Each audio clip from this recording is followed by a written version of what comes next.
on the green transition. They will discuss the opportunities, but also the cost of this transition, and also the lingering questions about the distributional impact of global warming, and also the policy choices to address it. Ladies and gentlemen, please welcome with me Mr. Wopke Hoekstra, who is the European Commissioner for Climate Action. He will share with us his views and insights on the green transition. And this conversation will be introduced by Ambroise Fayolle, who is the Vice President of the European Investment Bank. Ladies and gentlemen, please welcome our next speakers.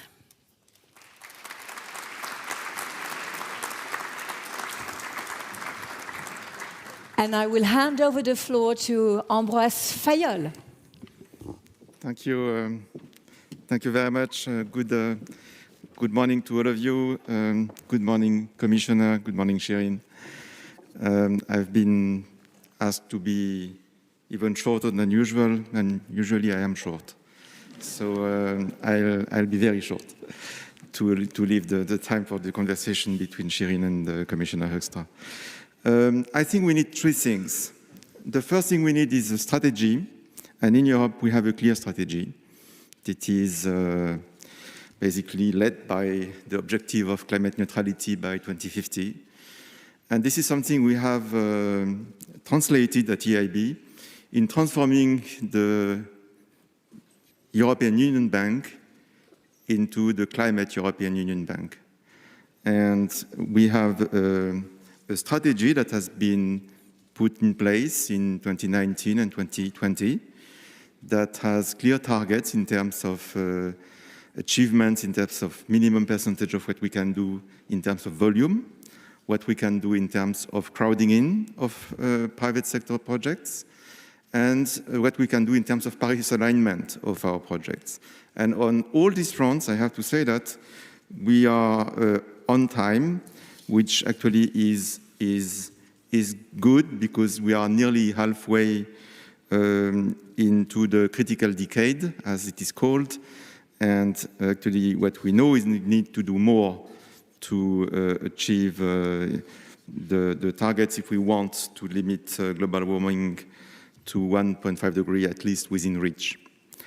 We have also increased this with REPowerEU, for example, that was mentioned yesterday.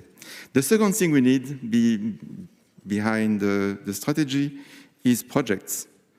And here, there are a few projects that were signed here, and there are a few projects that were presented here. The three that I have in mind, one is Umicore, and you had the president of Umicore yesterday, which is a cutting-edge work of this company, project in Belgium to increase the quality of batteries for electric vehicles. We had also a project in Poland with the same company last year. The second project is in Italy, where we have supported the biggest solar panel production facility in Europe. And the third one is in Sweden, where we have the H2 green steel for green steel production with green hydrogen. It doesn't pay tribute to the bulk of what we do, which is still not these very innovative projects, but with clean transport, energy efficiency projects, and altogether, what President Calvino presented yesterday, it brings EIB climate action and environmental sustainability to 50 billion euros in support of projects in 2023. And the last thing that we need, but certainly not the least, is that the transition is just. The transition will fail if it is not just. That's my strong belief. And we need that no one is left behind. It means that we need to make sure that we keep the public opinion with us in this transition, that we support those who have the biggest challenges, be it countries, regions, or sectors. For example, the transition of the coal mining sector in Germany, Poland. This is something that we support a lot. And we need to do that, actually, and we need to do that more to make sure that no one is left behind. So that's where we are. I mean, we are very proud at EIB about our achievements, and it's thanks to the teams in our project department, the teams in our operations, the teams in all the departments of the bank. We are already working on our Climate Bank Roadmap 2.0 that will start in 26. And now I think time is to listen to Shirin and the Commissioner. Thank you very much. Thank you very much, Vice President. Thank you for helping us set the scene. And welcome, Commissioner. It's a great pleasure to have you join us. It's timely as well, because 2 days ago you announced the launch of a debate on the 2040 climate targets for the European Union. Ambitious targets, and they need to be, don't they?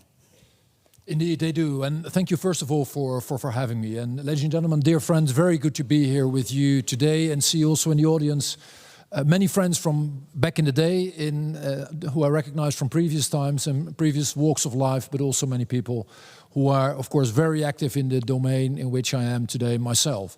And it is precisely as you say. The communication of yesterday is meant to also fill the gap between 2030 and 2050. I'm sure everyone here is aware that we have a very clear target for 2030, which we will likely outperform. And we have, of course, the target of 0 for 2050. But what we do need is a direction of travel to cover the years in between. And that is precisely what the communication is meant for. And indeed, it is a communication which is a commission speak for not yet legislation, but starting the debate. And that is tremendously important because, in my view, there are two things we need to do and we need to accomplish in going forward. The one leg we need to stand on, the one thing we truly need is make sure that we continue with climate action. And that is why we have put in a target of 90% for 2040. And yet we have to marry that, we have to bridge that, we have to stand on that other leg that is about, as was rightfully just said, about the just transition. That is about competitiveness. That is about a level playing field for our companies. And I am truly convinced that only if we manage to get these two things right, if we really put our efforts to these two things, we will be successful. Going forward, you cannot have one without the other. It's an illusion to think that we can push this through on one leg or on the other. In order to walk, you have to have these two legs. And you've brought this discussion out at a time when, as we approach the European elections, we are seeing the Green Deal, which was the centerpiece. It is the centerpiece still. You defend it strongly of the Commission. Alongside, as Vice President Fayolle has been telling us, the EIB transformed itself into, under the leadership of Werner Hoyer, who I see here, into the Climate Bank. This was a reflection of the consensus at the time. And yet it does seem that consensus is starting to break down, that the Green Deal, climate action, is becoming a battleground for political parties. Is there a danger that we're going to end up going backwards rather than fast forwards, which is what we need to do after the European elections, depending on the result? Personally, I'm more optimistic, and let me say right away that Werner and his team have done a fantastic job in the years that we have behind of us, and I'm sure that the bank will play a tremendously important role in the years that we have ahead of us. And to me, the answer is to be found also in the many dialogues I've had with citizens from across the Union, and I'm sure many of you have had as well. And what the vast majority of people are actually saying is that they are worried about climate change. They see what is happening on our continent and across the globe in terms of droughts, in terms of floodings, in terms of all sorts of adverse effects that affect their lives. And at the same time, they wonder what the measurements will imply for their way of living, for their jobs, for their ability to pay for heating their houses. And therefore, I think their ask is, their demand from us as politicians and leaders is, make sure you fix both sides of the equation. Absolutely. It has to be an affordable green transition, clearly. This is a very difficult circle to square, though. We're not talking about balancing ambitious climate action and competitiveness, are we? We're talking about doing both. Can we really continue on the kind of growth path that we are on, with the kind of consumption we see? How radical do you think we need to be? And to what extent, going back to this debate, this communication, do you think it is addressing these issues? You know, it depends on what you mean by the word balancing. I would articulate that you need to be ambitious on both. But if balancing means, well, actually it has to level out and one has to give in, then indeed it absolutely is the wrong wording. What is important going forward is that we also manage to make sure that all the prerequisites are in place. The prerequisites about the investments, the prerequisites about what then indeed the next phase of the just transition means, the prerequisites about the level playing field. And I have to say that those companies that are worried about unfair competition coming in, for example, in the domain of solar panels, but also in the domain of electric cars, from China in particular, but more broadly, they do have a point. And it is not without a reason that, you know, we have this fantastic system called TETS, but we have come up with CBAM as well to make sure that no leakage is taking place. And it is very important to make sure that we continue on this dual track. I want to pick up on the just transition, which the Vice President mentioned, but beforehand, I guess I want to ask you, do you think things could have been done differently, better? A huge swathe of legislation followed the announcement of the Green Deal. Have we actually made the problem worse for some businesses? Are we adding to the burden? Could it have been simpler? Can it be simpler? Particularly on that level. Is there something in the debate that can answer those worries? You know, I've always learned that if history doesn't exist, so you can never know what it would have been like if you would have done things differently. What is crystal clear, but there's no way to turn back that clock, is that when we would have started with this whole transition 10, 20, 30 years earlier, we would have been able to take a much more gradual path. But the reality is that climate change is real, it is happening, it is affecting our lives, and it will become much more painful and much more costly in the years going forward. That is simply the reality. It is not me saying that or any politician saying that, it is scientists telling us that the planet has only red lines left. Now, therefore, the assignment is to make sure we continue, but in a way that people can actually see through, that in a way that our businesses can function and can thrive going forward.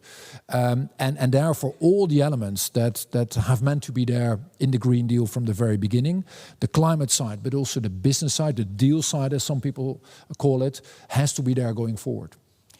And what about the just transition? What does that mean in practice for you? I mean, it is a phrase bandied about. It is clearly hugely important. We've seen the demonstrations from the farmers. We're doing investments. Vice President mentioned the EIB's investment in Germany, in Lusitania, which is reliant on lignite farming. Do we need more of that, or is there something more radical that we can do, for example, that is within this debate that you launched this week? Yeah, just to be clear, what we're doing as a union is very, very, very substantial. If you look at the Just Transition Fund, if you look at all the money that goes into the RRF, if you look into basically each and every of the arrangements that we have in the European Union, you see that a lot of the money is going to either regions that face difficulties in this transition, to individuals, to companies, to all sorts of players that have difficulty or need help in facing this transition. But of course, the big question is, now that we're planning to do more towards 2040, is that enough? Or do we need either more of the same instruments, or do we need additional instruments? What I don't want to do is, in this conversation or in the next couple of weeks and months, basically prejudge that conversation by coming up with some of the things I have in mind, because I do feel there is merit in having that conversation with all stakeholders in our societies. But it is crystal clear, and it was rightfully said just a minute ago by the Vice President, that this next phase needs to be at least as just as it has been so far. I think you're right that the debate part of this is hugely important, and maybe that is partly what's been missing. Is it a real debate? Will you really listen, or have you got what you're going to do in mind already? I mean, how will this work? Tell us how the process will work over the next few months up to the European elections and beyond. Well, it is basically, as I've said in Parliament 2 days ago, this debate should happen, of course, with political stakeholders. And as always, this is part of the political conversation in the European Parliament. But also with national politicians and regional politicians. But also with all the people within our industries, clearly the farmers, but also the SMEs with whom I'm having an excellent dialogue. With people who are on the complete other side of the spectrum, very much into high-tech. Heavy industry, which faces fierce and sometimes unfair competition. Those who worry about energy prices, which are a lot higher in the European Union than, for example, in the US. By the way, not because of our climate action, but because of the natural resources the US has and we have to a far less extent. And that whole combination of things needs to be addressed. So yes, indeed, it should be a dialogue, otherwise it doesn't make any sense to start it. I mean, half of this does seem about communication, but some of it, give us a bit of an insight. I know you don't want to give things away, but just a bit of an insight on how you think you can actually do these things at the same time. A genuine growth policy and a blueprint for ambitious climate action. Ambitious climate action that the science demands, as you've said. There are red lines. We're not going to dispute that. Well, you see, I mean, let me just give you one example, and I wasn't part of engineering that, so it's easier to talk about it without doing as if I deserve any credit for it. If you look at the ETS system, which has been in the making for a very long time, I truly feel that that is not only the working horse but also the crown jewel of what we have created, the emissions trading system. It has had huge impact in terms of climate action, but it has also significantly incentivized companies to do the right thing, and the money we have created to a large extent has gone back to member states that then have used it also for additional climate action. And by the way, a number of member states have then matched that money with additional money from their national budgets. So there has been a huge kicker into that in doing more. And by the way, the interesting thing is, we all know that a lot about the vast majority, I should say, of all emissions takes place outside of the European Union.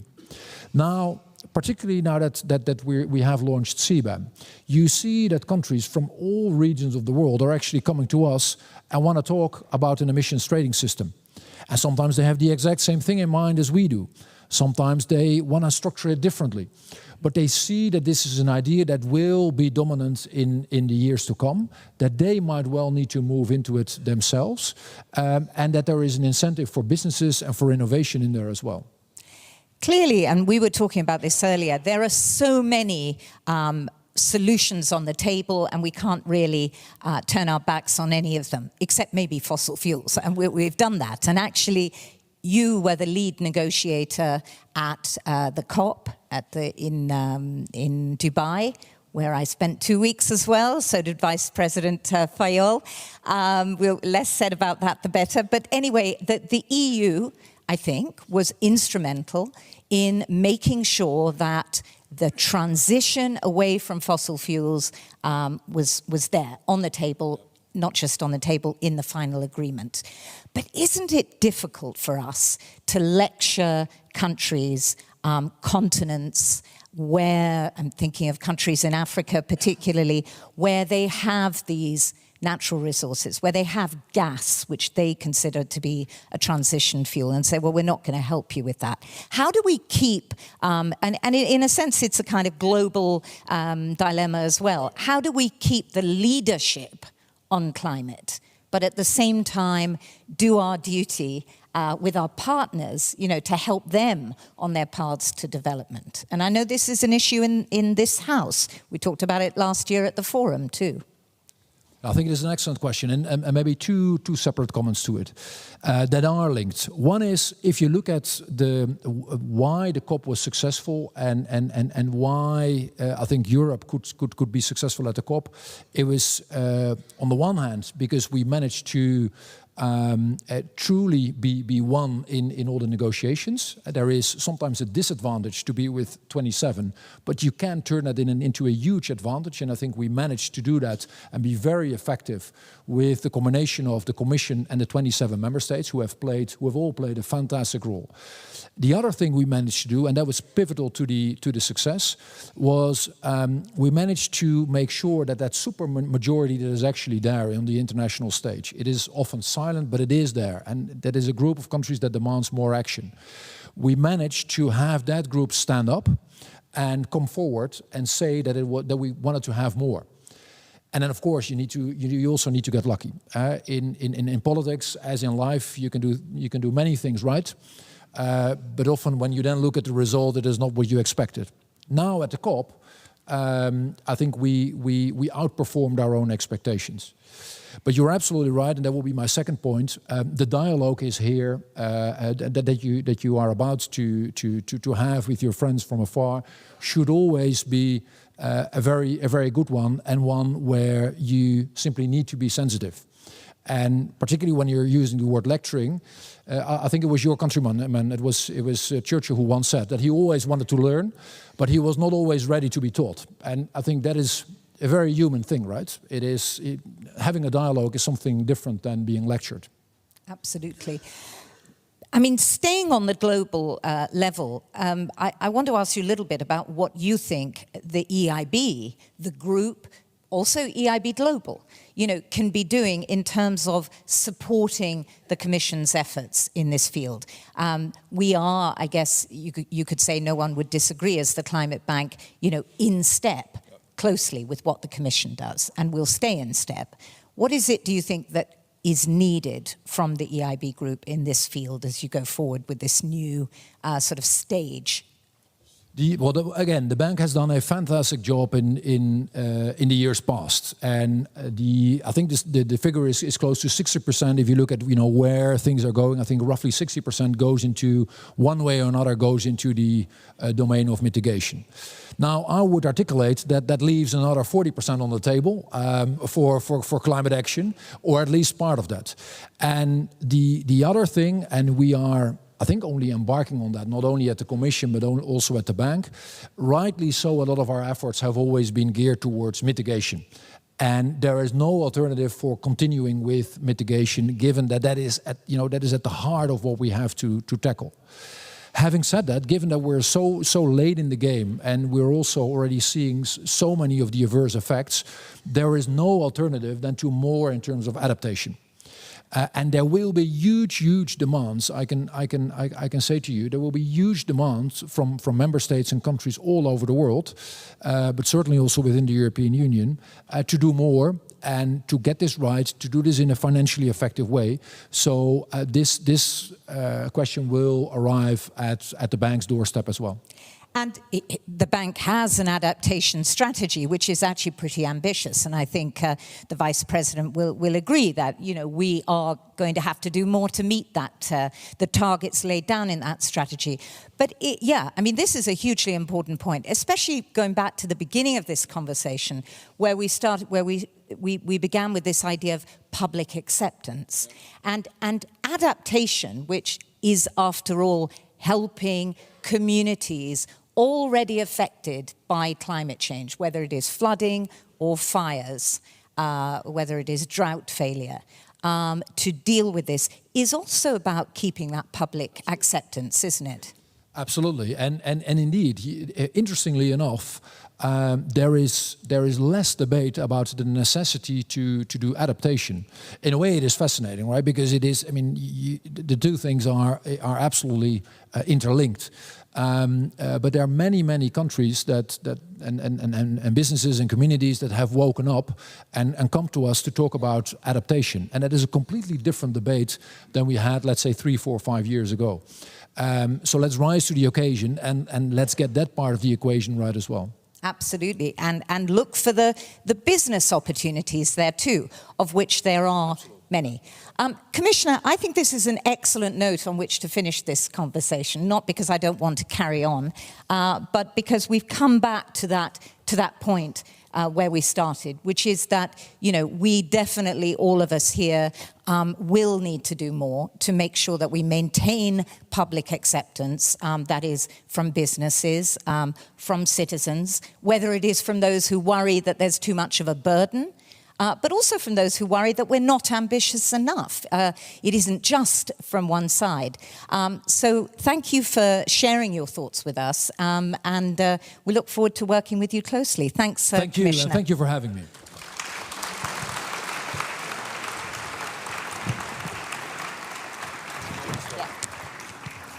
Thank you, Commissioner Hoekstra. Thank you, Shirin. Ladies and gentlemen, how are you? How are you? We are almost at the end of this wonderful forum,